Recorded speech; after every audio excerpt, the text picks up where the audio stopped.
যেটা দিলেন উনি অত্যন্ত আজকে খুব ভালো লাগলো যে উনি বাংলাতে কিন্তু ভাষণটা দিয়েছেন। তো আমাদের কাছে একটা নতুনত্ব লাগলো। প্রথমে ককবরক দিয়ে শুরু করেছেন, আবার বাংলাও বলেছেন, আবার লাস্টে দিয়ে ইংলিশেও বলেছেন। তো সব মিলিয়ে ইউনিটি ইন ডাইভার্সিটির যে ল্যাঙ্গুয়েজ আজকে কিন্তু আমরা দেখতে পেলাম। এবং এই বিষয় নিয়ে তো আমাদের ত্রিপুরা সরকার কী সব কাজ করেছে, ত্রিপুরা সরকারের হয়ে উনি গভর্নর হিসাবে আজকে কিন্তু এখানে ওনার যে প্রতিবেদনটা এখানে দিয়েছেন এবং সবকটাই কিন্তু অলরেডি মানুষ জানেও এই বিষয়গুলো নিয়ে। এবং কিন্তু আজকে উনি যখন এই বিষয়গুলো বলছিলেন, আপনারা দেখেছেন ট্রেজারি বেঞ্চ থেকে সবাই কিন্তু বারবার টেবিল চাপড়িয়েছে।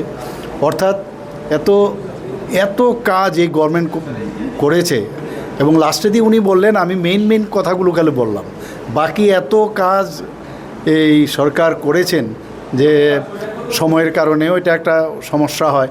তো যাই হোক, উনি বলেছেন বই আছে, তো বিস্তারিত আলোচনা আমাদের হবে আগামী দিনে, এর উপর ডিসকাশন হবে, বিরোধীদেরও সুযোগ থাকবে এই বিষয়ে আলোচনা করা।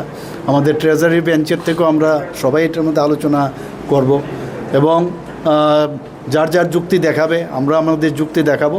কিন্তু সর্বসাকুল্যে আমার মনে হয় খুব ভালো ওনার যে বক্তব্য আজকে উনি বিধানসভায় দিয়েছেন।